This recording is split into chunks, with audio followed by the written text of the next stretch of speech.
Welcome back, everybody, to the Rainbow Six North American League desk. I'm your host, Joe. With me are Azami and Azami. Oh, wait a second. It's actually Jesse and Jacob. I almost didn't recognize you. We were here the whole time. You didn't see us? No, it's because you look just like the operator, Azami. Styling. From Demon Vale. That's right. And if you would like to look like Azami as well with these wonderful coats, can we zoom in on this? Let's look at the details. Would you like to feel it? We've got, it's shiny and satiny, and look at this. We have things like cranes and flowers as well, and a little Azami logo, just in case you forgot from all the cranes and flowers that are on the jacket already. There you go, and you can find it at merch.ubisoft.com. And it doesn't stop there. That's right, we've got even more. Let's bring up that graphic to show the more things, because it's not just a jacket that you can get. It is other things like the music changed too, I love it. The Demon Vale collection. We have the hat, we have the shirt, we have the hooded shirt, the hooded sweatshirt, and the jacket, of course, that our lovely analysts are modeling for you right now. They thought that they were getting into esports careers, but in reality, they have become male models. Look good, feel good, Doa. I was already a male model. That's right. A model of what not to do when you're 23 years old. But there is more to life than being really, really ridiculously good looking. So let's move on to our next matchup, which is going to be Astralis versus Parabellum. That's right. Astralis, of course, playing a close one yesterday, as did Parabellum, honestly. So yeah. This one, how close do you really think it's going to be? Because I feel like Astralis obviously coming into this one as the favor. Parabellum looking pretty good despite the roster changes, but there's still some work to be done there. What do you think? How good of a chance does Parabellum have here? I think Parabellum's roster changes have been really nice. I really enjoyed Blaz. I really enjoyed Gunnar. I think that they've been a fantastic couple of pickups for PB, and I think they've really turned Parabellum into a roster that can contest the rest of the North American League, which is no small task because NAL right now is looking so deadly. Pushing that first game against Oxygen all the way to 15 was very impressive, I think, by Parabellum. Not a perfect game by Oxygen, but I thought Parabellum had some really sick rounds. I thought there were some fantastically played rounds on attack, where they made some really great decisions on where they wanted to rotate players around to. And on defense, they were able to rack up a bunch of rounds as well. So I think this could absolutely be another 15-rounder, and maybe one where PB actually take the win this time. We'll see.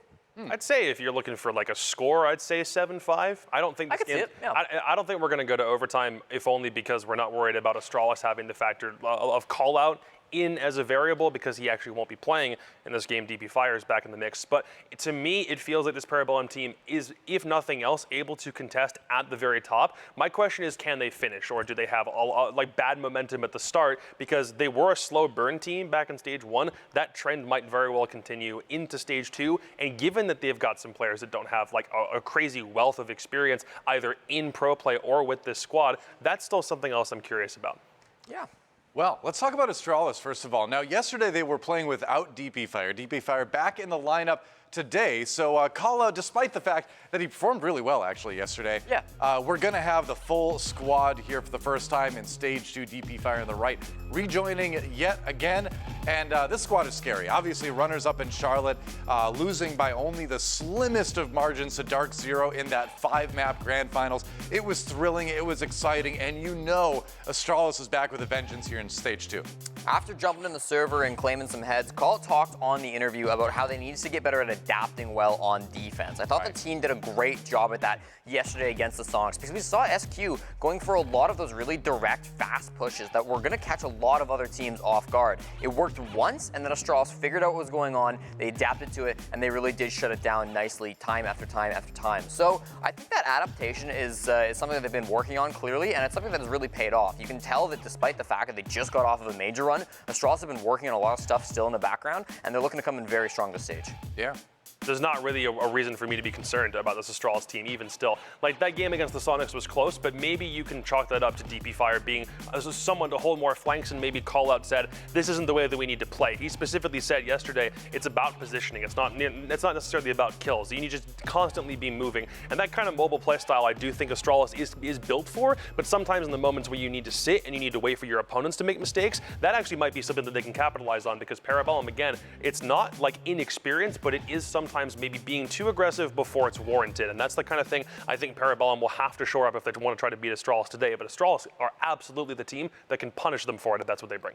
Yeah, I mean, if Astralis can get a win with Callout, obviously he is the strategic mastermind, but at the end of the day, DP Fire is going to bring more of that mechanical skill right now. So if they can get a win with the coach in, I think they're in a good position to face off against Parabellum. That said, Parabellum, again, making a couple roster swaps to try to improve things in terms of running and gunning, right? In terms of clicking heads, in terms of putting a few more kills on the board. And if yesterday was any indication, Blaz and Gunnar are going to be a pretty decent asset for that. Yeah, I think we're wearing the right outfits to talk about Blaz because he was the Azami king the other day, playing in some really strong positions back on Theme Park. I thought playing top arcade was really, really strong from him. I thought when he was playing over by Initiation and the Control Room, he had some good setups as well. So I was really, really impressed by the way that Blaz was playing Azami. It's not an easy operator. You know, maybe it seems easier to put those, put the barricades up every now and again, but to be able to play around them, to be able to, use them to cover your retreats, to be able to play aggressive Azami is a very hard thing to do. And I think Blaz, right off the bat, has proven himself as one of the top Azamis in the league. So that's been fantastic to see from him. Yeah, even though he wasn't the highest rated player on the team overall and Gunnar was the one who stole the show, 19 kills, mostly playing Lion Capcan, it's nice where a moment that everyone expects you to have like so much pressure on your shoulders first time playing it. Like in a LAN server, Man also managed to secure like the first ace in spite of there being a couple of technical delays that they had to like wade through. And it's nice that in spite of having those delays, they were still able to use it to get it all the way and get 7 rounds against a very veritable opponent, one that is not up and down, that is consistently at the top of the standings all the time in OXG. So I think it's nice that you have that kind of showing in spite of a loss against a squad that everyone has tagged as one of the favorites. And for it to beat Gunnar and Blaz, having that kind of showing, nothing about this to me spells doom and gloom or they picked up the wrong players. Again, initial impressions are usually the ones that stick with you more often than what happens throughout the rest of a stage. So the first time we saw these guys and they played it that exquisitely is a very good sign for the future. Yeah, they got Coach Smitatius in the back there as well. So now joining the team, Kirby still there apparently, but not quite making the calls like he was in the arena in stage number 1. Looks like he's just chillaxing now. Maybe he's just I guess, relegated a mascot? What's going on over there? Yeah, I mean, hey, mascots are what always would Parabellum's mascot even be? True enough. Let's check out some stats here from Blaz from day number 1, I believe it was. Had a pretty good first time out in the NAL. There you go. Coming over from France?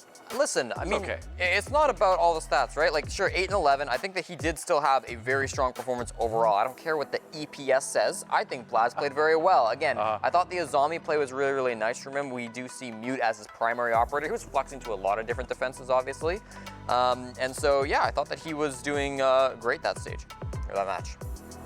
No real complaints overall. I was curious about how the language barrier was going to affect things, but for Blaz, he knew that he was jumping onto an English-speaking team for as much as the jokes might suggest that Parabellum or even Xset are coming in something other than English.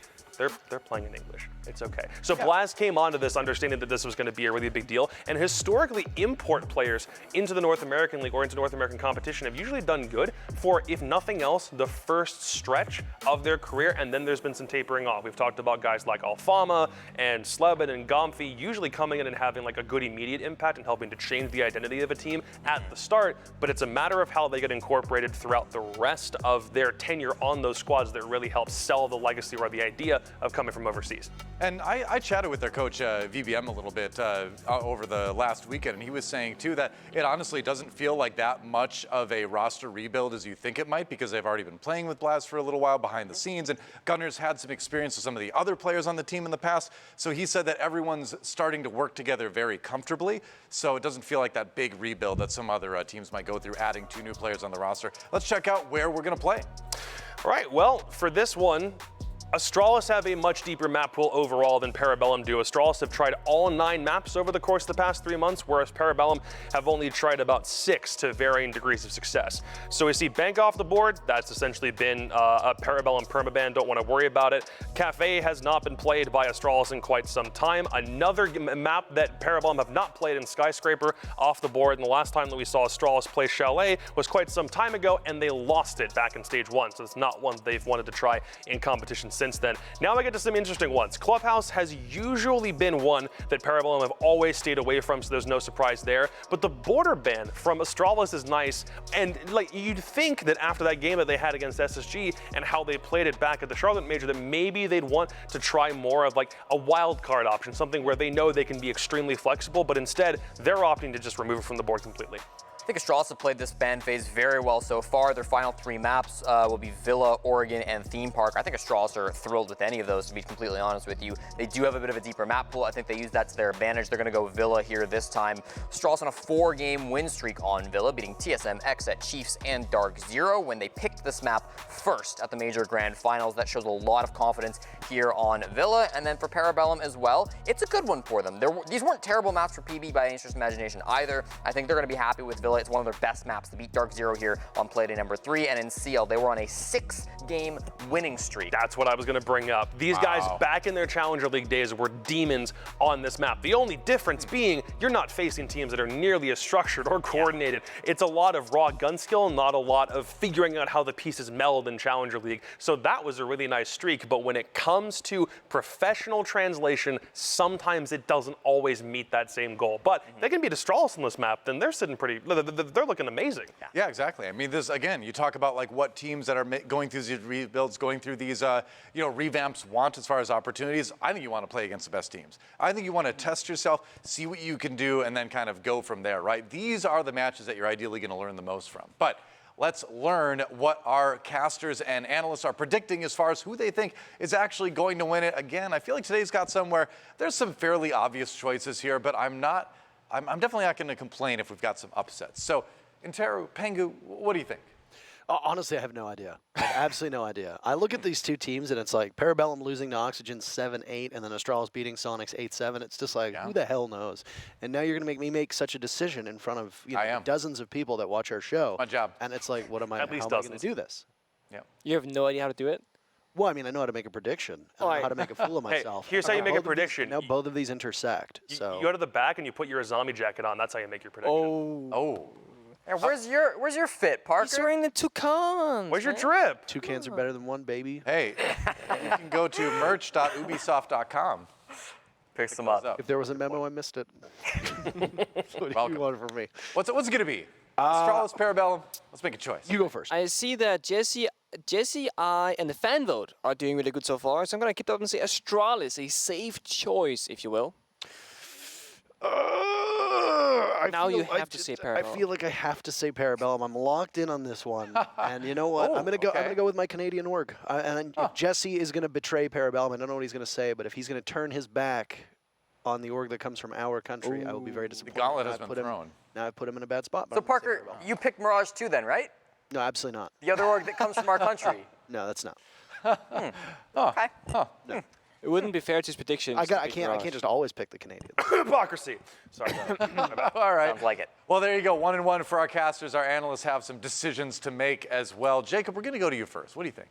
It'll be Astralis because I'm not worried about DP Fire coming into this team and us all of a sudden changing the kind of momentum that they brought when they played against SQ on Bank from yesterday. That is just something you don't have to concern yourself with, which is such a massive deal. You're not worried about on such short notice, how do we change up our entire flow or play style? You're just playing your game on a map that we already know you have some comfortability on. It should be Astralis all the way. Again, I think a 7-5 is on the cards, but I still think Astralis will be the ones that get the 7 and not the 5. Fair enough. What do you think, Jesse? It's not a fun one to predict. I think both teams could absolutely walk away with the win, but Are you really going to prove Parker right and just betray the and be just listen, if I pick Parabellum, then Nick might take the lead in predictions, and I can't let that happen. So I'm going Astralis. All right, Astralis. Astralis from both our analysts, and that leaves the coin and the community left to go. We're going to do by the graphic as we always do. Heads will be Astralis. Tails will be Parabellum. Let's go ahead and flip it. It is heads. Coin says Astralis this time around. I think I picked Astralis yesterday too. So the coin's certainly kind of developing its favorites here. There you go. Yeah. As long as you've got those stats unlocked, so we know like what coin favoritism. I looked at it. I did break that down at the end of last stage, and it was fairly even across the board. Honestly, I was wondering because it was the same thing. Does it kind of like prefer one team to another? And it ended up being very coin-like in that it was very 50-50 across who it predicted. So here's a question: is it the exact same coin every time? It is. Because what if you switched it out for like a Charlotte. different coin and all of a sudden a different metal swings a different way? Like, I have no idea. That's a good. Well, if you have any gold coins, we can experiment and try this, chat. Yep, there you go. Well, send coins to Doe on Twitter. That's right. Twitter? We'll get a P.O. box to send a bunch of them to. Let's find out what the community said as far as who they think is going to win this series. Again, Astralis coming in a little bit favored, and that is going to be the community vote as well. So only Parker, only Intero predicting Parabellum here. We'll see if that ends up being true. A big chance for a point swing for Intero if that's the case. Meanwhile, we have a question to answer with the community poll. What's it going to be? Let's find out. It is who has a better haircut, Iconic or Kool-Aid? Oh, you know, did they write this one before they saw that Iconic? I was going to say. I mean, I'm not saying he has a bad haircut now, because he absolutely does not. No. He looks great. It might have been a better comparison if it was him and Skies, because he and Skies cut their hair to something rather similar. Right? There you go. They are very short in that way. Yeah. Sometimes I think when Kool-Aid kills someone on the map, he whispers to himself, "The Lancasters send their regards." We had to make that joke at some point. Like him.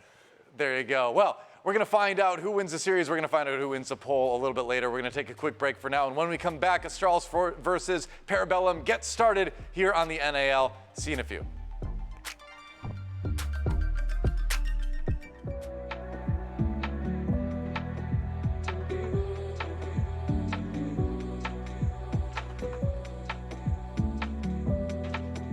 Don't give up on me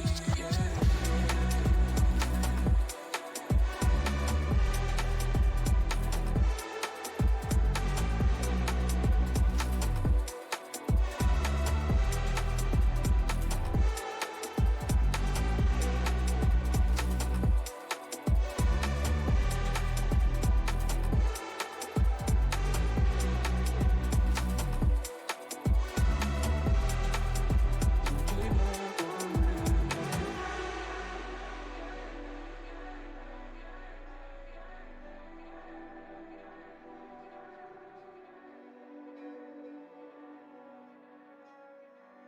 Don't give up on me yet.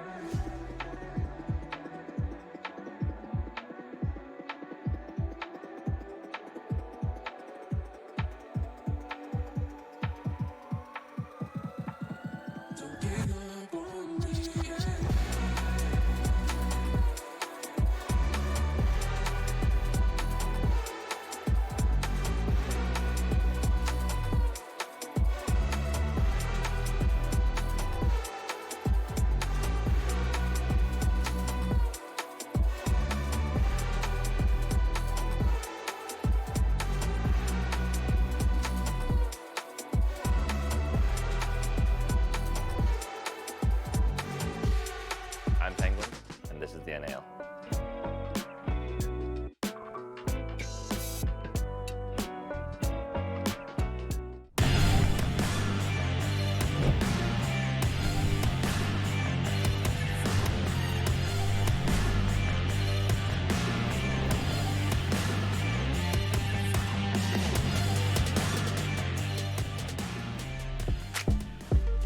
All right, everybody, it's time for matchup number 3 of the day. The 2 red logos to go with our red background here. We're inverted on the whole camera. Astralis versus Parabellum. Interesting matchups yesterday. Both of them needed all 15 rounds. Parabellum was 1 round away from victory. They lost. Astralis was 1 round above victory, or towards victory, and they won. And, well, both of these teams obviously playing under different set of circumstances. Astralis had call-out playing because DP Fire was out due to COVID. As for Parabellum, they've got Gunnar and Blaz making their debut, and for Gunnar, it was a hell of a performance. Blaz did not have the best start. No, he didn't, and it's one of those things where we have to question like how much momentum will this give somebody like Gunnar going forward, and of course, will this be holding Blaz back perhaps from future confidence? But so far, looking quite alright, and I would say that they got a relatively strong start. Going max OT against OXG on theme park of all maps is very, very difficult, so props to Parabellum for having good showcasing. Okay. Okay. Really It's Coach Kirby. Really unnecessary. Is that free? Is that free advertising for that brand whose name I will not say? Are we Is that free advertising? doing it for free? Is that for free? Kirby is there. Kirby, if you remember, was sitting on the chair as their coach, Yes. I believe, for Yeah, Coach a Kirby. period of time. Don't know how well that worked out for them, but either way. Matchup. The matchup is on Villa. The two players to watch on both teams. Gunner and Penguin were the standout performers for Parabellum, and it was Forrest and J9O. Forrest becoming a staple towards the top of the charts. He's had some pretty incredible performances over the last 3 months. That he has. The Charlotte Major, he was pretty damn good. NAL Stage 1, he was really damn good. In fact, setting a record for the single best rating that a player has ever had in the history of the NAL. Crazy to think, Fofo-san XD, as he used to go by. Oh my god. Tearing it up. Let's go to Italy. Let's go to Villa and start our third matchup of the day between these two red organizations. And I promise you, not to get political, but it ain't going to be a red scare, friends. Operator bans coming in. We saw a zombie ban earlier in the day. Do you think we will see another? No. Okay. I don't think so. We'll see. Sonics, Moving they on. were afraid of it, so they banned it, but I don't think that's going to be the case here. Ace starting things off from the side of Parabellum. Of course, Tiger betting that hard destructive breach that you can do on Villa. An operator that Astralis plays quite well here. That's a 4-game winning streak for Astralis on Villa. As Jesse talked about, their last time playing this was map number 1 of the best of 5 grand final in the Charlotte Major. And it ended up being a big victory for Astralis going into overtime. And it was a nail-biter, a thriller, all 15 rounds required. Are we going to see the same today? Thatcher banned out, Valkyrie will join too, and a final operator ban. You said this won't be an Azami. I don't think so. I feel like both teams are happy to play it and against it. Both of these teams are quite creative and also play well together between the different members of the roster. And I think they've both done their homework as well. I don't think they're going to go in thinking, we don't know how to use it. Well, So you see. You think they're doing their homework, yet they took about the max amount of time to do it, and they banned Goyo. There it is. So go a bit of a more stable ban here on Villa. Of course, Goyo got a slight rework not too long ago. Instead of having those shields, he now has the Vulcan canisters. Essentially, if you shoot them, it'll spread fire on the nearby area for 20 seconds per canister. So it's really gonna basically punish you if you play too slow on the attacking side, because when you finally get to the bomb side, there might just be fire stopping you from any point of entry. And that, of course, will not be a problem in this game because Goyo's banned. You may be wondering why you see some of these names being the way they are, and that's because these teams are not playing on LAN. Yes, they are playing in Las Vegas, but they're playing from the comfort of their own homes. So from time to time, you will see a lovely shot of whatever gaming room they are currently competing in. And once again, that is out of necessity because DP Fire has COVID. So they cannot play at the venue and instead have to play online. You might have seen that there was an online game earlier today, just before now, in fact, in that Mirage X set matchup, and it wasn't really quite, it wasn't that much of a match, but it definitely happened. Anyway, Astralis versus Parabellum, very first defense for Parabellum. They're going to go to the old reliable Aviator and Games. You might hear it referred to as AVG. This tends to be the most defender-favored bomb site on the entire map. Now, Villa has lots of flexibility, and you'll hear us refer to all 4 bomb sites over the course of this matchup. It is likely that we will see all 4 bomb sites end up being played at some point. Certainly. I mean, the least played, of course, is Living Library, but the win rate itself, when it is actually played, isn't too bad. At the Charlotte Major, it was played twice only, but also had a 50% win rate, so a single loss and a single victory. And of course, Villa is a defender-sided map more often than not. And with the Sami in play, and also being played in this opening round from Blaz, I do think it's going to stay that same kind of trend, because there's not really any new ways the attackers can deal with these different defenses, but there are different ways to set up those problems for the attackers. It's a bit of a quiet first round here. As I say that, Shuttle opening kill onto Penguin. That's the Melusi off the board. Not a huge loss, but of course the advantage is now on the side of Astralis. It was good scouting as well from the drone that we saw. Yeah, it's the Melusi off of the board, but the Warden playing on 90 is additional information. That means that there could only be 3 mystery operators being played somewhere else on the map. A nade from below does not work out, and that'll get us towards the halfway point of this round. Nobody from Parabellum has seen an engagement other than Penguin, and he didn't see much of it. Yep, stage 1 is that roam clear and map control, and of course the attackers now have granted that on the map. Now stage 2 is the setup. We're gonna figure out where we're gonna strike and how we're going to be doing that. So J9O working his magic from below with that 1 grenade used earlier. Gonna rotate to the study balcony instead to apply pressure from both sides. In the meantime, Forest finds his second one on Gunner, who's the young Gunner off the board. And those are the two statistical best players from yesterday's matchup, and the only Playday that we've seen of Parabellum in action thus far. Losing your two most potent offensive threats, obviously not ideal. Blaz could have been the next one to die. He was that star import coming over from France. First player from Parabellum on the board is Kool-Aid. Drops Forest, so no more than 2 kills for the newest member of Astralis. As Astralis now brings about rotates. You see them changing their execute with a minute to go, as now they need to get to the bomb site, and could they potentially see themselves weakened a little bit given the fact that Forest is out of the equation. Maybe the rotate here, getting that second down study balcony, shuttle tossing a grenade, and Blast making good use of the keeper barriers, allowing this position that normally you can't play in, but with the Asami being open, you can. Usually you'd see a deployable shield up there on the model. Instead, there's some protection. A flank now coming in from Kool-Aid. The numbers falling for Parabellum, trading back and forth, but a big double play from Eska on the stairs. DP Fire getting the diffuser down. It's now J90 to go against Eska, and yet somehow he's able to pull this one off. DP Fires his back turned, and despite the early advantage for Astralis, it's through the mid-round. A big clutch from Parabellum. You can see them erupt into celebration off of round number 1.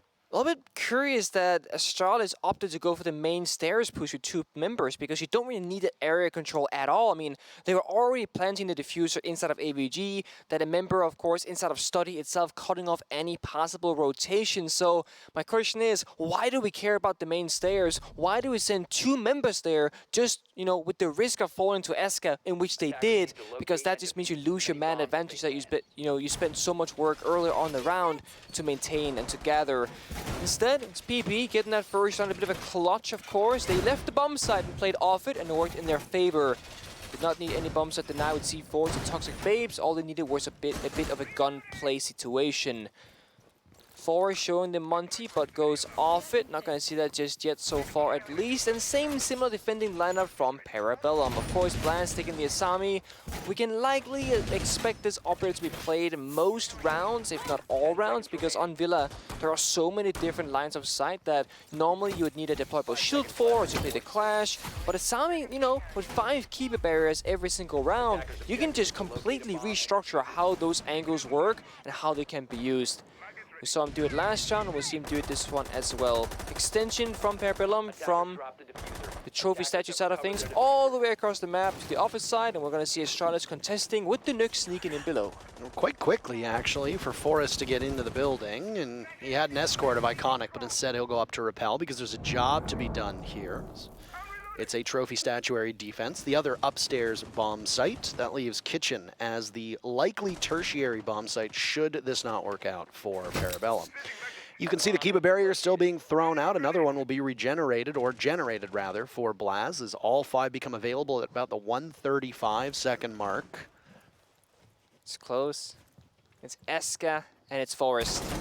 They'll do battle, but the Nook's been spotted. J90 is not able to get to the window to possibly get a pinch off, and instead, with the Malusi dying first, it's Eska to get away. It was Penguin, who was technically the first casualty, but they've swapped operators. Good flexibility for Parabellum on this lineup. We're 1 minute into the round, still droning going in for Astralis. They seem to have lined up over towards Master side of things, and that's where the drones are looking. Almost a bait onto Penguin, who sustains a little bit of damage, but other than that, Parabellum decided to get out of there and reposition themselves, waiting for Astralis to continue droning. With that Banshee being shot bottom red stairs, it now poses a threat for Parabellum, because they're fearing that Nuke might be sneaking on up, so Blast is rotating himself to the bottom of red to cover that area instead. The 2 impacts in the pocket of Eska is likely for Wall Deny on the bomb site itself, and we'll see how Astralis will deal with the wall, because they still have 12 Hibana pellets left on DP Fire. Parabellum banned out the ace, which means that you're going to see a Hibana most of the time as this primary hard breacher for Astralis. They're not bringing anybody else, and no one of those secondary hard breaches are available either. Nade primed and ready from down below. Adrenal Surge goes to give a bit more sustain to Astralis. Final minute of action right now. Kool-Aid has a close range engagement with grenades still raining in. This time over towards Astro and some from below to clear out the deployable shields. Perfect timing for Kool-Aid to possibly pull out a toxic canister, but he thinks otherwise of it. Now though, Parabellum deciding to go with some site construction work. Eska picked off by a nade. Could this be the start for Astralis to get into the bomb site?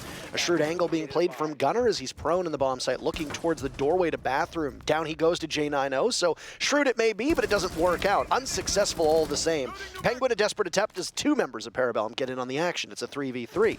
DP fire the next through the doorway as Parabellum's numbers fall. And just like that, Shuttle picks up 2 kills, and round number 2 is in the books and in the column of Astralis. It's just fighting across the map there, and amazing. We see Shuttle like flanking from behind, walked into the trophy bomb site, found 2 easy kills as nobody was really looking his direction. No Banshees on the ground to alert the defenders that somebody is creeping on up, and that, well, made for an easy round for Astralis. The wall itself did get somewhat opened up, but it wasn't an ideal circumstance. The lines of sight weren't great, but they did, of course, apply the pressure, which in itself is enough to pressure the defenders off the bombs to try and get active. While PB got a kill or 2, well, they didn't get them all, and it wasn't enough. They're going to go back to the same location. The Kite now in pocket of Penguin, trying to deny that wall breach better. Now, the Kite claws can be spent in a couple of different ways. You can put them below, you can put them on the wall itself or slightly above it. Of course, keep it in your pocket for a trick, because the Hibana pellets are so slow at activating that you can definitely catch them. But we do see that there's a second choice, putting them above those wooden beams so that they're relatively safe. But not entirely. You can still find an angle from down below. You can nade above the wall with a well-timed grenade exploding mid-air, and those, of course, will clear out those Kite claws. So once again, it's Eska with those impact grenades in pocket that might be the hero to save the wall. Penguin looking for a C4 possibly. He's a run out for it. He'll be spotted, and it's a, I don't want to say a risky gambit. I mean, it doesn't work out, but they at least have the positioning known. I don't know what Gunnar was doing, but a bit of cheekiness is answered by Iconic immediately. 15 seconds into the round, and Astralis have the very first kill already. Parabellum will now just sit and wait, and again is absolutely correct. That's the 3rd first blood for Astralis. They are perfect in that regard. They are, and I mean, playing 4v5 is a very nice situation, especially on attack on Villa of all things. I mean, the map is defender-sided, so any advantage you can gain early on is greatly appreciated.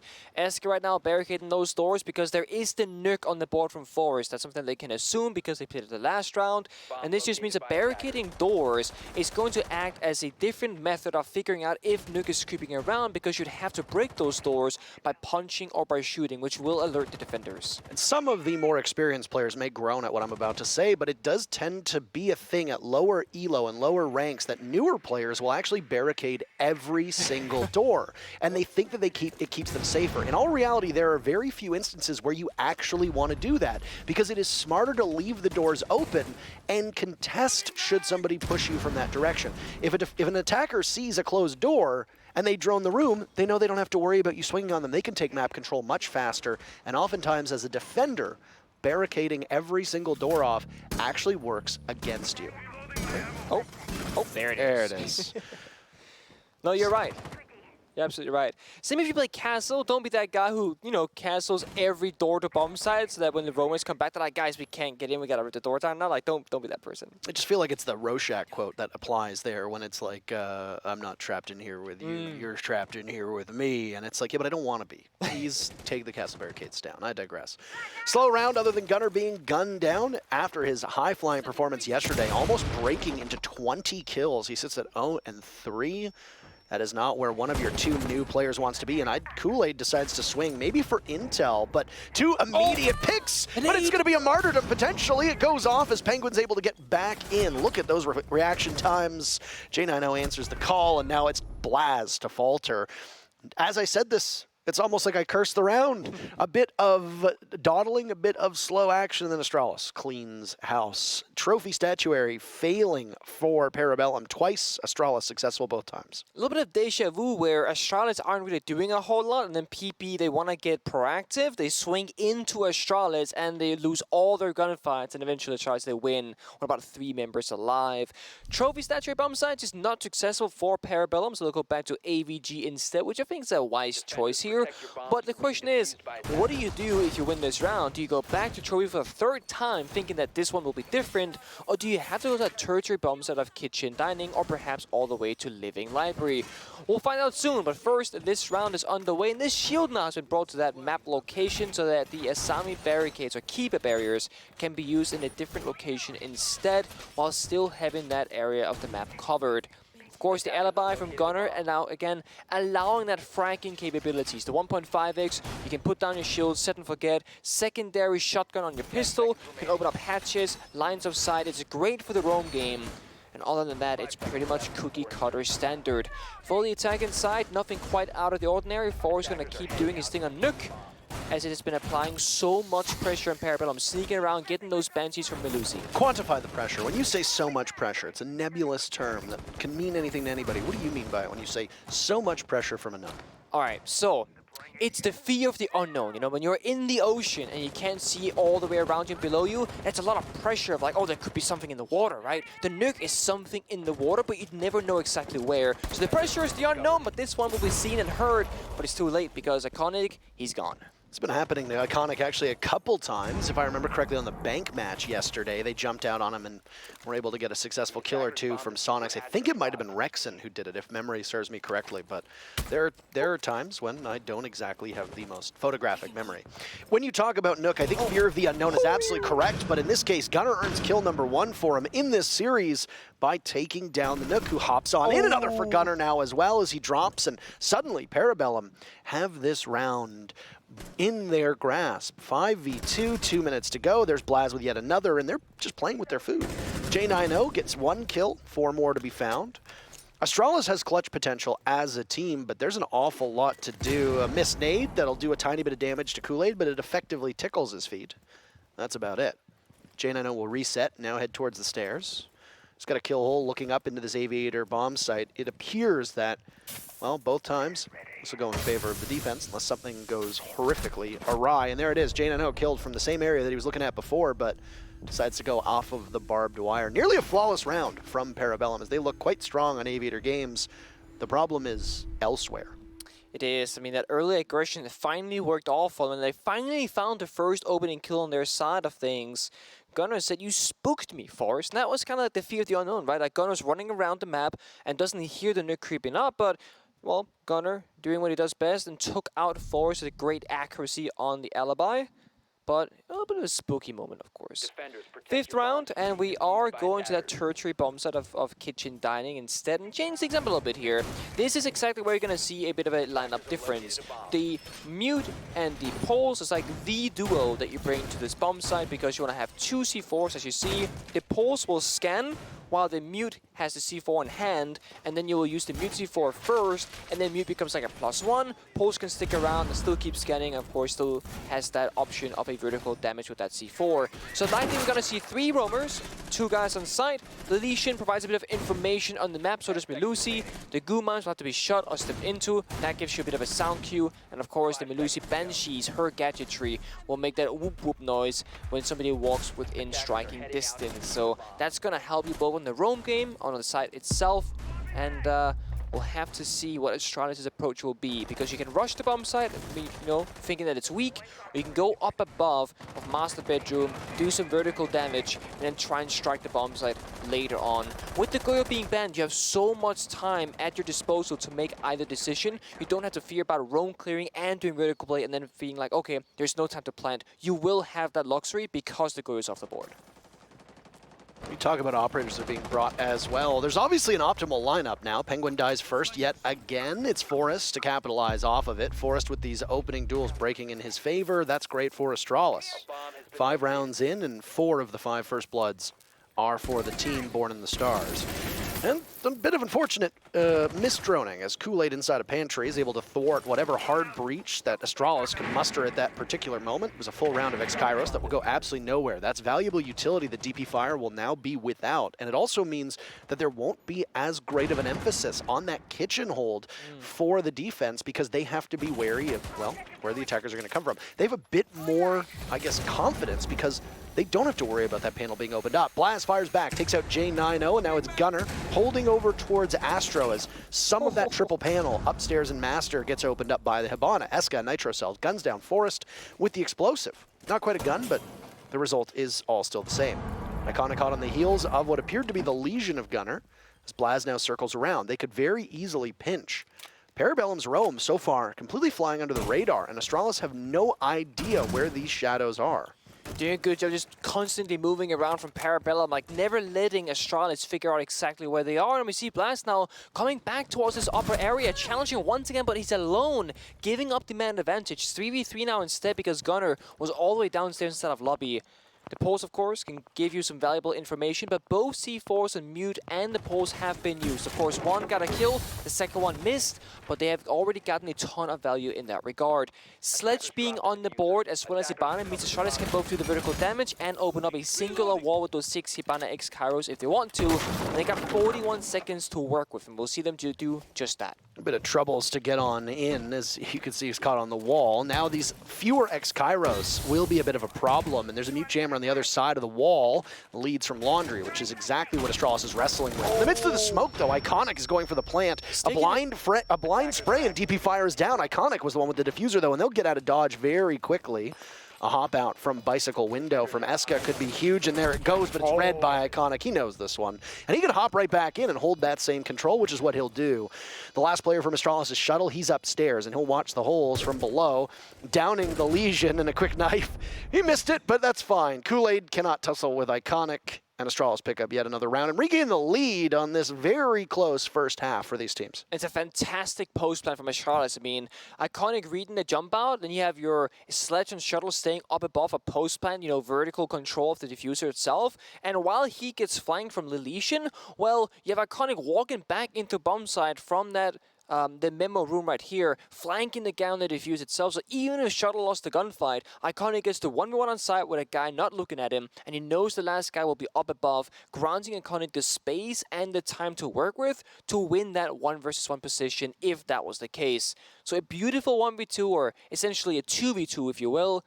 Nice to play from Astralis, and they take the round as well.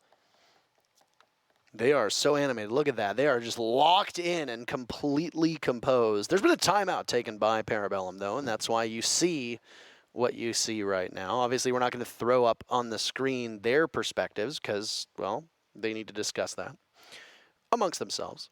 Parabellum, while they take this tactical timeout, announced a new jersey today. I don't know what's going on, but it seems like almost every single esports org is unveiling these new patterns, and I got to say, I obviously have no bias to Parabellum, even though I joked about it early on because they are a Canadian organization. I have no bias towards them, but jersey actually looks quite nice. I will say Parabellum has been doing a couple of different colorways as well, because I think they did like a golden one for Invite, if I'm not mistaken, as well. So they've been kind of seeing what they can do with the different, you know, things they qualify for, different seasons, etc. Really putting in the work in that element, or in that regard. We should be underway. There we go. Flying back into the server, we are on Kitchen. Tertiary bombs out once again, and PP finding themselves in a bit of a habit here of going back to the bomb site they had just previously lost. They did it earlier on round 2 and round 3 on Trophy, and now on round 5 and round 6 they're doing it with Kitchen. To kind of jog your memory, last time when they went back to Trophy back-to-back, they lost both times. So we have to see if they can actually make this one a W instead. It was very close, but ultimately, I would say that their early aggression from BB worked out in their favor. They got 2 kills, only lost 1 member. It's a 4 versus 3. But then they re-aggressed with a single element being Blast, solo peeking into 3 members of Astralis. He loses that fight, and it comes back down to a 3 versus 3. Had Blast stayed alive, or played with Gunnar, his roaming teammate, perhaps that entire outcome is different and PP comes out the victor. But lineups wise, same story. Gunner's off deletion onto Warden, the rest stays the same. Well, the one thing that we can guarantee is there's no there's no living room library defense for this first half. It'll be incumbent upon Astralis to bring it out if we want all 4 bomb sites played. There's relatively healthy site diversity on all 9 maps, and there are very few instances where we'll only see 2 or 3 of those bomb sites really strongly favored. Now, especially with the teams who are so good defensively, having to always go to that 3rd bomb site, aka your tertiary bomb site. Bomb located by Anywho, attackers. it's a 90 roam upstairs for Blaz. A minute in and nobody's died yet. That is a little bit slower than we are expecting. This is on this Kitchen defense down below. Also, that Pulse is no longer beneath the, or on the bomb site itself looking up. He's extended to living room library instead. And a nice shot from Blast, gets a kill, but traded straight back from Shuttle onto Gunner. evens back to a 4v4. C4 comes out, does damage, but no kill, but Blast changes that with a kill as well. Eska can still be down below, still calling, giving his team even greater power in position. Shuttle's on a tiny bit of HP. An impact nade from Blaz would actually be enough to take the sledge out of action, and the C4 in the pocket of Eska surely would, not to mention the fact that any bullet would too. But with the way it works right now, you're going to run into this wall of Parabellum. Eska decides to get quite aggressive himself, puts the cardiac sensor away and picks up a kill. They've only lost one player on the side of PB. Astralis, though, as mentioned, still have Shuttle with a tiny bit of life left. The other is J90.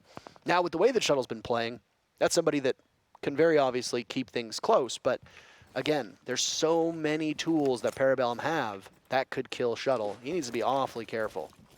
Does trying to use that nade to mask the sound of J90 jumping inside that manual window, I believe, granting them some room on the map to make a play with, but PP, they're playing so far back, and hopefully for them, they have a crossfire going too, because they don't want to swing these 1v1s. They want to try and leverage the man advantage for a 1v2.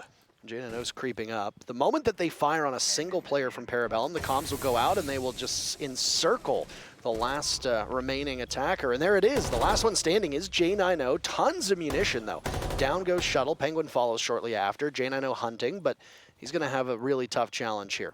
He looks to the right, one from the left will kill him. And there's nobody who's going to present themselves. So inside of the kitchen, he sees one, immediately pivots. That's an easy kill onto Blaz and almost gets Kool-Aid. But Parabellum with the steal at the end. Extraordinary effort from J90 given the circumstances. But Parabellum take their time out. They grab the final round. And we essentially reset the score at an even 3-3 with the side swap. Yeah, a very close first half of both teams, of course. And Villa at the Charlotte Major was a 58% defender win rate. So you can almost argue, or you can argue here that Parabellum came out the loser of this half. But 3-3 and 4-2, they're not that far apart. And the big question now comes, can PB do their attacking sides good justice? Because normally from Parabellum we see them with very innovative attacking strategies. Already now we see Penguin on the buck. Of course that can change with attack or repick, but the buck itself speaks to a very different way of attacking on Villa than that of Astralis, because that allows you to do vertical destruction from below going up to the bomb side. So in this case of AVG, you can take Living Library and you can shed the entirety of this floor the members of Astralis are standing upon right now. Whereas when Astralis was attacking, they didn't have that luxury because they didn't bring that operator, didn't opt for that playstyle. So keep our eyes on that as this round kind of progresses and unfolds in front of us. On the defensive side, we're seeing a similar fashion of what PB did themselves. Of course, you have a gunner of J90 on the alibi with that great gun and great gadgetry. You get the mute for that drone deny and wall deny. That's always a stable pick on this map. The big 50-50 for defenders is whether you're going to play smoke or not. The toxic babes in defense can be great, but Villa often gets so explosive and so aggressive that it's not going to be about the time remaining, but the 1v1 gunfights throughout the round itself. The setup that we see up top, being Aviator Games, will extend down to that side of the map of Trophy and Statuary, and also focus on Master Bedroom. It's something that we've seen a number of times, even before Azami was brought in, but the creativity that can be brought from an operator like Azami is huge. You can see 2 of these Kiba barriers have been set up that allow Iconic to play around them, and as an attacker, you basically have to pick your poison. Do you decide to fight one Kiba barrier or the other? Because if you don't drone it out effectively, you have no idea where they will be. Blaz seems to have an idea, though. And there he goes. He knows exactly it, and he gets both! Smoking the players of Astralis on the jump in, and it's Penguin for the follow-up, who's now been downed. Unsure of what, but it's Shuttle and Forest. Shuttle can't accomplish it. It's Forest in a 1v5. We are 1 minute into the round, folks. That's it. And now Forest will have to retake the bomb site and kill all 5 players of Parabellum while getting droned out inside of Study. This is just him knocking on death's door right now. Takes down Gunner, so at least you deny a flawless round, but that's really just more for bragging rights than anything else. Isolated inside a Study as the diffuser gets planted. 40 seconds left for Forest to survive, or toil, however you want to call it.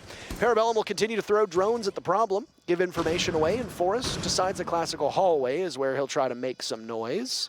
A long range from 90, a Blaz, who manages to pick up kill number 3 on the round. And again, celebration rains out from Parabellum. They have the lead. I mean, it's well deserved. Very explosive, very good in controlling that round. The one element where it could really have gone in a different direction is Blaz's entry. He went in through Astro, got 2 kills immediately. Had that not gone in his favor, I do wonder what that round would have looked like. But I'm also very happy to see Blaz finding some success and some footing, because in his previous matchup against OXG, he was not doing too hot. And honestly, it looks like they've been forcing out Astralis' tactical timeout after just one simple attacking round from PB, and now they got some talking to do. What's the next step? What are the problems? And what exactly do we do going forward? Because Astralis, for the first time, are finding themselves no longer in the lead.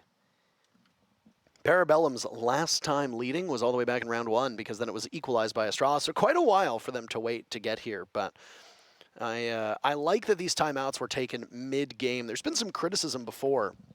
Yeah. When teams wait until, you know, round 10, round 11, when things are really on the line, and you basically use your timeout and hope to God that you will win the next round immediately off of that.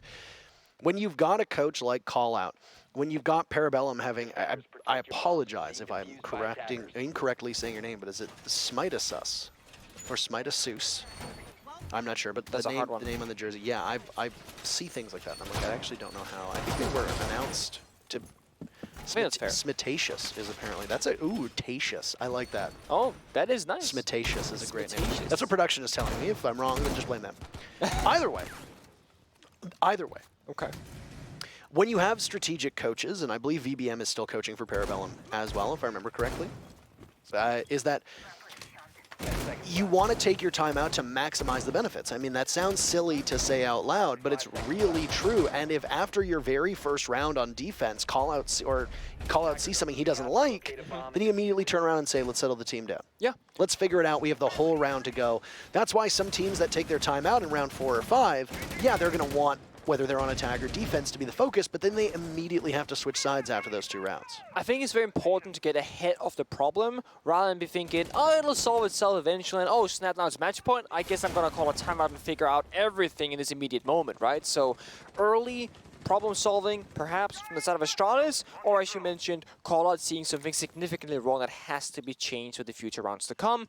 We do see Astralis instantaneously after timeout opting for the mirror, which actually is quite a rare sight to see, especially on Villa, because of all the vertical ways of clearing it, and of course, the Twitch drones that can clear it. Astralis did this at the Charlotte Major, if memory serves me correctly, where they were down, I think they went 0-4 down against Dark Zero in map 1, and then they took their timeout and they clawed it back and ended up winning on Villa. And maybe sometimes it's just about maybe easing nerves, especially at a major when you're playing in your very first grand finals on stage. Either way, that was then. This is now. What impact will Callout's words have on this team? That is the question. We're witnessing it unfold right now. This will be a nice nade and almost takes Forrest out as Gunnar searching to improve his KD.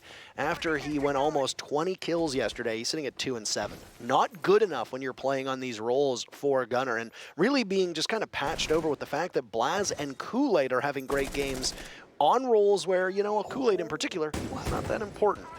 Missed opportunity now from Gunnar as we hit the halfway point of the round, and there's still some sustained focus from this Parabellum team onto the trophy component of this bomb site. But look at this, I mean, they got complete Astro controlling the attack inside because Gunnar just walked up the stairs, and now all the members are stuck inside the bomb site itself, but there's no real safe corners to be sitting in. And the focus from Parabellum is entirely on the backside of this map, over towards Astrology, and looking into both the A and B bomb sites from those doors and walls. They've been very gladly given some entry point. And Penguin swings, by the way, gets traded out immediately, and it just looks like they're going to come to blows very quickly. Strategy be damned, it's all about the bullets, and now Gunnar has a lot of them to unload, taking down Iconic and looking for more. An Adrenal Surge goes out. Kool-Aid thwarted by Forrest. There's still some fight in Astralis. Eska chooses his targets, gets it correctly, and it's DP Fire in a 1v3. The sick player, ailing player of Astralis. Can he be just as sick in the server? 1 kill to start, 2 more to go. Eska knows exactly where he is. Diffuser, not in the hands of anybody from Parabellum. Now Gunnar picks it up, and Eska, who knew where DP Fire was, does not allow the final player of Astralis to get back to the bomb site. The timeout does not immediately work. Parabellum stretch their lead. They're up 5-3. It's winnable. DB5 is so close. Every single member really is so low on HP because those gunfights earlier on, despite the adrenal surges from Gunnar, they just took so much damage throughout the chaos. but it favored the attackers again, because with those adrenal surges, you just get a little bit more value out of gunfights, not finishing off your members, but only slightly tickling or taking away some damage. And in a similar fashion, we are just going to go through the bomb sites here. We're going to try and see what is going to work for Astralis' defense. They tried the AVG, they tried the trophy, now they're down in kitchen dining instead. And again, we speak about the vertical C4s, they got some. They got a single one that is on shuttle. They don't have that pulse operator that we usually see every single time. They got the DP Fire special of Frost instead. Of course, iconic with the iconic operator of his of Thorn.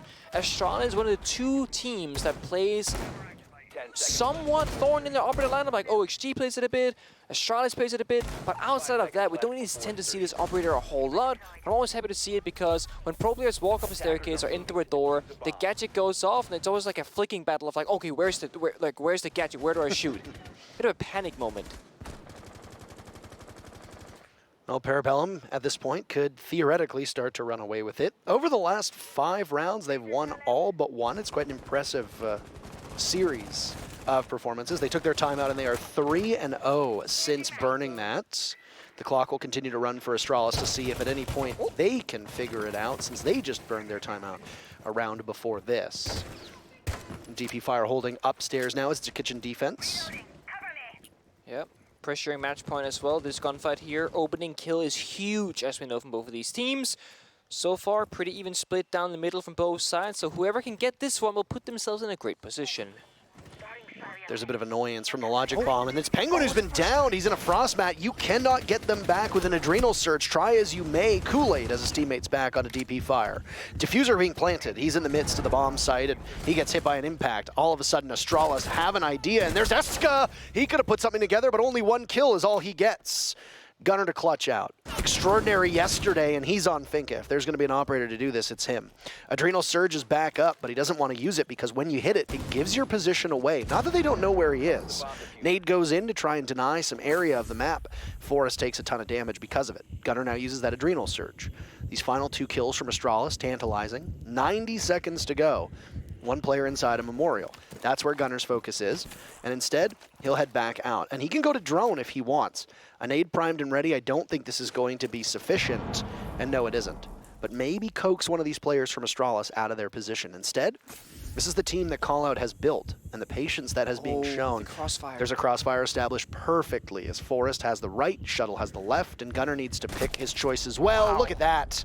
It's like clockwork. Again, this Astralis team, the patience extraordinary, and they play that defense perfectly, allowing no clutch to be had for Parabellum. You can show that round, like that 1 versus 2 situation, as like a lecture for other teams and other players, because that is exactly how you establish a 1 versus 2 crossfire, where the attacker has essentially 0% chance of winning. The moment he sees 1 player, the other person will take him out. And I bet you right now, had Gunner gone around the map, you know, into that red hallway to Memo where 1 player of Astralis would be, they would then reposition themselves in a similar fashion where if you want to fight 1, you got to fight them both. And that is why the man advantage is so crucial and so important, but only if you play around it correctly, which Astralis did, and therefore denied the clutch and got the round. 5-4 now as we start round 10, back in AVG where things started off for both teams on the defensive side, and we'll have to see this time, well, if a member of Parabellum jumps into yet another Frost Trap as he did in the one previous round. I appreciate that just immediately he's downed, and then the instant goes out. You just immediately hit that Adrenal Surge. I mean, but you can't, I mean, your leg's in a bear trap. I'm going to assume that Gunner just saw the injure icon and was like, you know what, I'm going to help you, beep boop. Just, you know, better safe than sorry, but yeah, you know, that was not going to help you in the Frost Trap. You're going to stay in that the entirety of the round until either somebody finds you and takes you out, or somebody helps you out with a helping hand on that revival. With that round, though, the likelihood of overtime has vaulted up quite substantially. Kitchen being the 1 lone bomb site that Astralis have won on defense, as they failed on Aviator and Trophy, and it was Parabellum really taking the fight to them, and doing so admirably. Now it's Parabellum focusing on study to start with, but you can see that they've also got a couple players over by the master bedroom side of things and picking up utility with those Rotero drones. Penguin using them quite effectively, still 2 remaining. Yeah.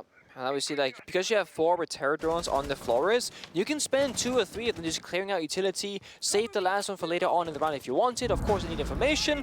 Damage goes out, Iconic suffering so much loss on that health bar, and there's no healing operator on the defense to help him back up.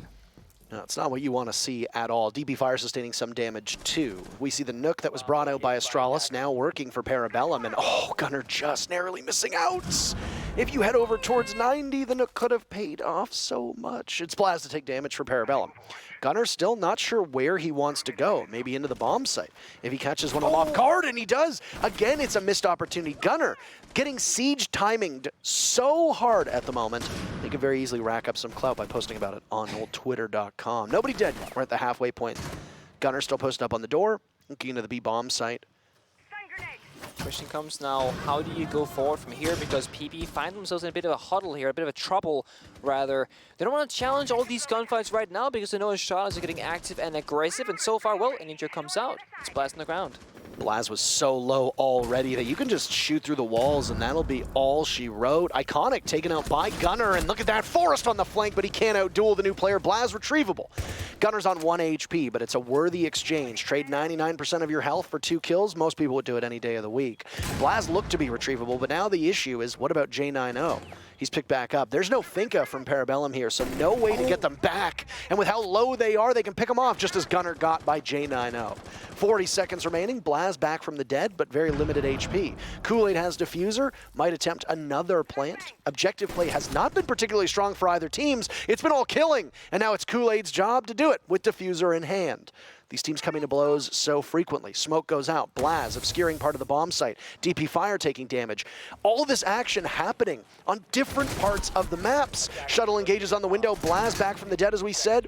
Well, you don't need much HP to be able to hold that gun, so it's DP Fire to retake. Do they have a beat on his position? Kool-Aid planting default. DP Fire sprays through the wall and gets them, and now the diffuser needs to be retrieved. It's been picked up. Blaz to plant. Eska to cover. They know where DP Fire is. This is for match point, and they're going to move to it.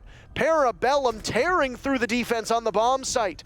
And like that, they're 1 round away from a victory. The outlines lied. I too thought he was planting behind the vault door in a default position, but he in fact planted in front of that door. So the wall bank found the head, or found his body, took him out and denied the plant there. And the timing for Gunnar throughout that entire round, so bad. I mean, you vault the desk, the second you do it, you get shot in the back. You activate your gadget on ADS the moment you get peeked. It is so unfortunate, but somehow in the midst of that chaos, again, they figure it out anyway, and they win those gunfights. Parabellum did a really good job at relocating their troops so that they could swing together 2 or 3v1 on the last few members of Astralis that were in a troubled position for them. And with that being said, we are gonna try one more time this AVG defense for Astralis to see if they can figure out the missing pieces here. They will still bring the Frost, that's gonna stay the same. But the Banshee, well, you instantly rotate it off, likely because Penguin being on this Flores operator,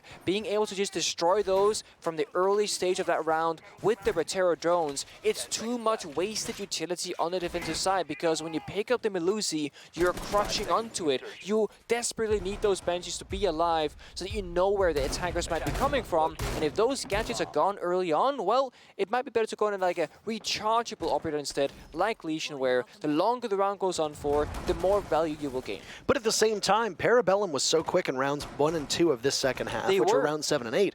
Operators that generate their gadgets, Wamai, Azami, Legion, as you talked about, they don't pay that same value because you have an operator like Forrest, or you have a player like Forrest playing that operator. Forrest is almost certainly going to be involved in the early altercation, and he dying means that you get, what, 2, maybe 3 goo mines out of a Legion. Yep. That's really not that good. Dead already. Speak of the devil, and the devil shall appear. Forrest is dead on this Legion. You've got maybe 3 goo mines positioned, depending on where he put them, and that's all she wrote out of that operator. Parabellum starting off strong on match point, looking for their first victory. They did pick up a point against Oxygen yesterday in their 15-round loss, but a win against this Astralis team.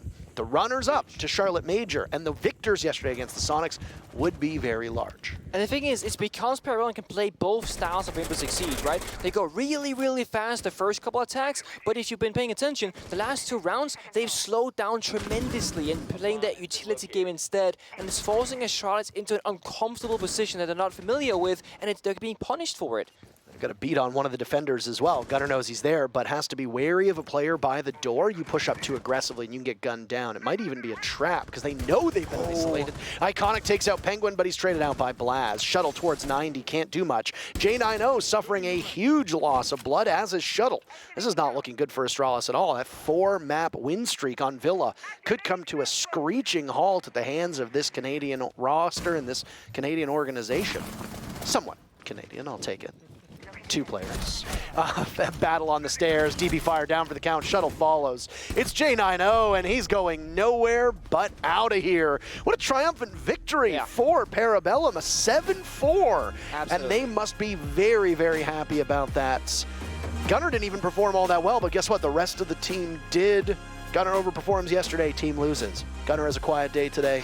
Team wins. He can't explain So that. Gunner should just not play good for the rest of the season, is that it? I mean, he did get MVP into the points. He ended up being 7-9, so score-wise, not the greatest. Blast, of course, came out on top with 12 kills, but other than that, good performance. I mean, there are times where you want to focus on the bad, but let's talk about the good. Parabellum's attacks sharper than Eska's jawline, and with it, they take 4 of the 5 rounds. That's it. What a remarkable second half for this team. Absolutely. I mean, again, PB, they know the strategical elements of Rainbow Six Siege. We saw them back in CL when they played Oregon, most notably. They would play a very different Oregon defense than any other team out there. Now they're in Pro League on their first stage. We didn't see that many crazy things from them, but now that they finally have their core 5 with Blast, finally being able to play with them, it looks like the pieces are coming together. Absolutely. I mean, you can get as many scrim days in as you want, but actually playing these matches on a real level playing field against your opponents, that's practice and that's experience that you just can't replicate. So that's it for our 3rd match here. We still got 2 more to go, but first, of course, a break. We'll be back in just a couple minutes.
Don't give up on me, yeah.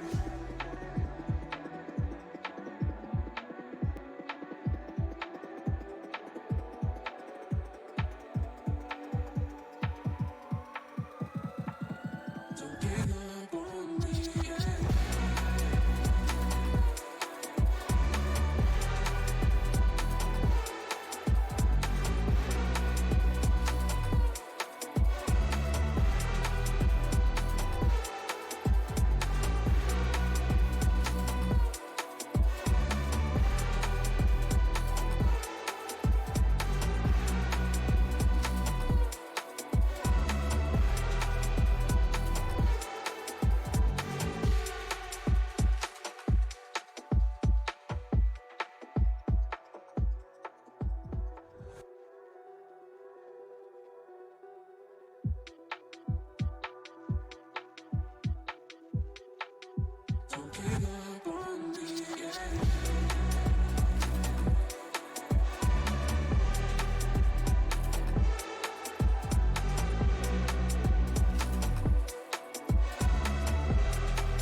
Don't give up on me, yeah.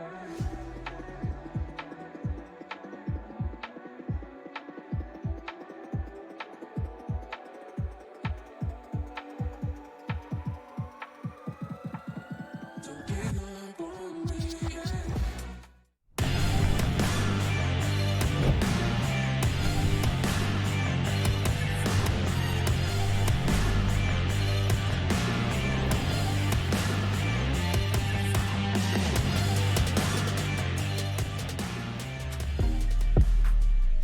Welcome back to NAL. Parabellum getting it done against Astralis. You know what? I mean, Intero believed. No one else believed. Not the coin, not the community, not any of you. But Intero believed, and he was rewarded. But I gotta say, everyone else didn't, and the world is in disarray right now. It's true, but the thing is I think Parabellum have shown that they are going to be a real threat this stage. That was impressive stuff. Yeah, stop sleeping on Parabellum. That's the lesson from the whole week, so. Honestly. Two really strong games. Finally getting the W today over Astralis. Again, you think about it, Astralis went to the major grand finals. Parabellum, just last stage, were like a pretty low tier team in NAL. That just shows how deep the region is right now. And these pickups making all the difference for Parabellum in this matchup. I thought that both Blaz and Gunnar had fantastic games today. And that's exactly what you want to see. This is just their world and we're living in it, I suppose. Like, I was worried about them just demonstrating attacking maturity. That was like the really, really big thing, because when they had attacks in the past, especially in the GWB charity tournament, I didn't think we were gonna see performances that rivaled this. I thought if they were going for attacks, it would be too soon. They would try something like a little bit too outside the box without coordinating with the rest of their squad, but that's exactly what they did. The trades were there, the retakes were perfect, and they picked their moment more often than not. They decided, if we're gonna try a attack, we need to wait a second. If we're gonna try a rush, then we'll give it a second. Yeah. Use intel, react accordingly. There was only one time in this game where they didn't really react according to what the defense was doing appropriately. Every other attack looked really, really good. I talked about how we see Blaz or Gunnar top the scoreboard for Parabellum every single game, and that trend continues. It was Blaz today. Gunnar, I think, got going a little bit more in that second half when he was able to flex around a little bit. That final round, especially on Nook, was able to make a big opener there, attacking onto AVG. So I thought that both of them had really, really strong performances overall. Blaz, I really liked being able to run around on Azami for those first couple of rounds. He did that again yesterday, and I said he was very, very strong in that role. And again, I think he showed that today. Yeah, it was kind of when attack began for Parabellum that they really came alive, because it was a 3-3 first half, so to speak. So they did keep it very, very tight in the early rounds when they were defending. Obviously, that means Astralis was on attack, but when it shifted, it just seemed like Parabellum was doing everything at a tighter level than Astralis was. Everything was crisp, the execution, the movement, the patience, it was quite good. Let's take a look at a couple rounds in particular. We're gonna look at round 3 and 4 right now. Look at the runouts for Parabellum and kind of see how those broke down. So I think this just kind of tells the story of how Parabellum tried to play their defenses. It was really aggro. Penguin, this round 3, running all the way to the corner of the roof, trying to make something happen. That's so risky and hard to do. Gunnar at the same time dying, and then this one was successful to jump out of the 90 window. Great, you managed to find a frag and you get back in pretty quickly. But these are the types of plays Parabellum were making. Sometimes they worked, sometimes they didn't. I thought that in general, Astralis did a good job of shutting that down, but as we saw in that last clip, where Kanak was just on his drone, sometimes they were missing and sometimes they weren't able to catch those aggressive plays. So Parabellum tried to play this defensive half very much in one aggressive style, and I think generally Astralis did a good job of shutting it down, but it's hard, especially when a team like Parabellum is so good at making those plays and making them at moments you just don't expect. Here's the thing I didn't see was a whole bunch of Astralis lighting up the kill feed, whether it's in the early round or regardless, whether it's them not taking fights to start off a round, even if they're attacking or defending, it feels like that's usually Astralis' MO. If they're able to work off man advantage, they understand the impact of the other team being down a man as opposed to someone getting really kill hungry and trying to force the issue sometimes. Doesn't always work that way. For Astralis, they didn't really have, I guess, the same gumption, the same drive. Something was off. It almost felt like they weren't operating at 100% capacity. It felt like maybe 70. And if you need some kind of battery break to recharge, I guess that's one thing. Something wasn't firing on all cylinders today for Astralis. It might have been communication based, but overall it felt like they were considerably less gun heavy or willing to take those fights today. It seemed that way, and even good teams can have a misstep now and again. So again, the whole week 1 thing, I don't think we can draw too many conclusions with Astralis from this one map, of course. But I do want to take a look at another round. I believe this was round 7, and this is just kind of another show of like Parabellum's aggressive, right? Or aggressive stance they like to take in this map. At the start of their second half, the start of their attacks, they didn't slow down at all on those aggressive pushes, and this was one of those kind of rush plays that they wanted to go so quickly in to take on these roamers. You could tell that when it was like an early gunfight, it was Parabellum really forcing the hand, and Blaz was coming through, ripping through this master side roam that he was able to run forward and take a bunch of kills on.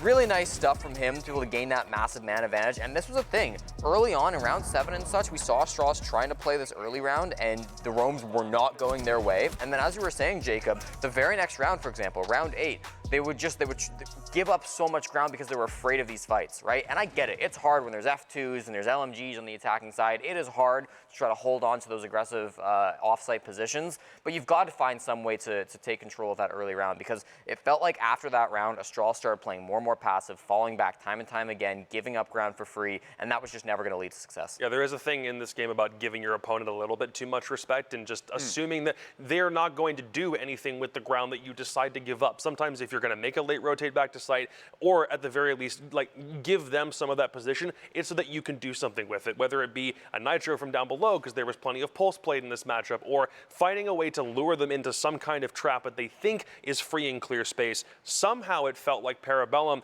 they either cleared it out already, had the intel, and we're just able to move through it as if it was nothing. There wasn't something in the water for Astralis to ensnare them and waste even more time. It just kind of felt like they were giving up that space with no recourse today. Yeah, my mind kind of goes back to what VBM said coming into the stage about Gunnar and Blaz not really being a total rework for the team, where it was something where they felt very comfortable playing with these players already. You can really see that on the map. They looked so comfortable today. Everything looks so crisp. It'll be interesting to see if they can continue that as we go on with stage number 2. But our day continues as we look ahead to match number 4. This is going to be a great one. It is going to be Dark Zero taking on Space Station Gaming. Little bit of a stage 1 and last, I don't know how many years, grudge match. It is going to be a good one. Do not go anywhere. We'll be right back with more Rainbow Six here on NAL right after this.